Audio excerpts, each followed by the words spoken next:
to boldly go where no man has gone before.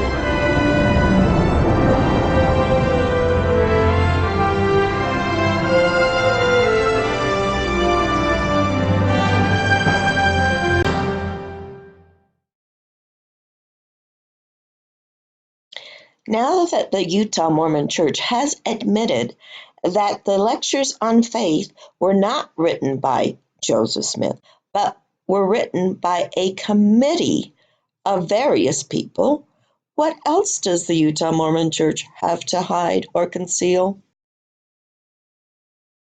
You mentioned the history of the church. It's written, those 6 volumes are written in the first person, as though it were Joseph Smith writing them. And that doesn't really capture what the sources were. At this point, I don't think any reputable scholars will cite the history of the church, the 6-volume history. It is so flawed that it just is not to be trusted. Not that it is wrong, but it doesn't present itself for what it truly is.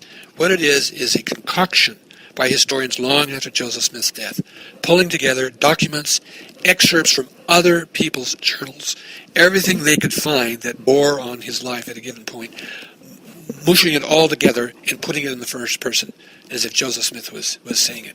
So the account of Zion's Camp, for example, is filled with stories that come out of many other people's biographies that were thrown into the story 5 or 10 years after he's left the scene, and gives you a Joseph Smith that really is somebody else's Joseph Smith. It's not what he said of himself.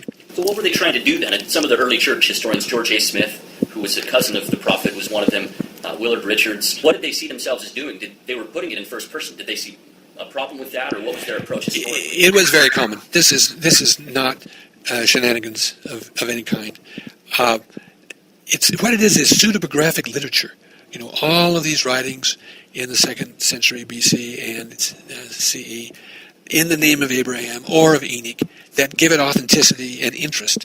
This was a way of sort of telling a narrative. You could say every historian is lying because they pull together little pieces from all over and tell it as if it were one clean story, when it's really just their minds making up something based on the little stuff they have. So the fact that you put it in Joseph Smith's own voice is a very small departure from what we do all the time anyway.